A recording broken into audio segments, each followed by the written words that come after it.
ಎಲ್ಲರಿಗೂ ನಮಸ್ಕಾರ. ಇವತ್ತಿನ ವಿಡಿಯೋದಲ್ಲಿ ಮಜ್ಜಿಗೆ ಸಾರು ಹೇಗೆ ಮಾಡೋದು ಅಂತ ತಿಳಿಸ್ಕೊಡ್ತೀನಿ ಬನ್ನಿ. ಫಸ್ಟು ಒಂದು ಬಾಣಲೆಗೆ ಹಸಿಮೆಣಸಿನ್ಕಾಯಿ, ಕರಿಬೇವು, ಎಣ್ಣೆ ಹಾಕ್ಕೊಂಡು ಹುರ್ಕೊಳ್ಳಿ. ತದನಂತರ ಮಿಕ್ಸಿ ಜಾರ್ಗೆ ಶುಂಠಿ, ಬೆಳ್ಳುಳ್ಳಿ, ಮೆಣಸು, ಹುರಿದಿಟ್ಟಿರುವಂಥ ಹಸಿಮೆಣಸಿನ್ಕಾಯಿ, ಕರಿಬೇವು, ನೆನೆಸಿಟ್ಟಿರುವಂಥ ಅಕ್ಕಿ, ಕೊತ್ತಂಬರಿ, ಜೀರಿಗೆ ಹಾಕ್ಕೊಂಡು ರುಬ್ಕೊಳ್ಳಿ. ಆಮೇಲೆ ಮಜ್ಜಿಗೆ ಮಾಡ್ಕೊಳ್ಳಿ. ಮಜ್ಜಿಗೆ ಮಾಡ್ಕೊಂಡಿದ್ದಾದಮೇಲೆ ರುಬ್ಬಿಟ್ಟಿರುವಂಥ ಮಸಾಲಾನ ಆ್ಯಡ್ ಮಾಡ್ಕೊಳ್ಳಿ. ಆಮೇಲೆ ಒಂದು ಪಾತ್ರೆ ತೊಗೊಂಡು ಅದರಲ್ಲಿ ಎಣ್ಣೆ, ಸಾಸಿವೆ, ಜೀರಿಗೆ, ಕರಿಬೇವು, ಈರುಳ್ಳಿ ಹಾಕ್ಕೊಂಡು ಕಲಿಸ್ಕೊಳ್ಳಿ. ಈರುಳ್ಳಿ ಸ್ವಲ್ಪ ಕೆಂಪಾದಮೇಲೆ ಮಾಡಿಟ್ಟಿರುವಂಥ ಮಜ್ಜಿಗೆನ ಹಾಕ್ಕೊಂಡು ಕಲಿಸ್ಕೊಳ್ಳಿ.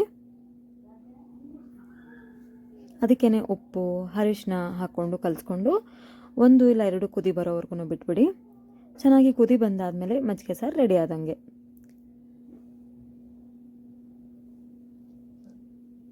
ಈ ಮಜ್ಜಿಗೆ ಸಾರು ಹಂಗೆ ಸುಮ್ಮನೆ ಕುಡಿಯೋಕ್ಕೂ ಚೆನ್ನಾಗಿರುತ್ತೆ, ಅನ್ನ ಜೊತೆ ಕಲ್ಸ್ಕೊಂಡು ತಿನ್ನೋಕ್ಕೂ ಚೆನ್ನಾಗಿರುತ್ತೆ. ಈ ಲೈಕ್ ಮಾಡಿ ಹಾಗೂ ನಮ್ಮ ಚಾನಲ್ನ ಸಬ್ಸ್ಕ್ರೈಬ್ ಆಗೋದನ್ನು ಮರಿಬೇಡಿ. Thank you for watching.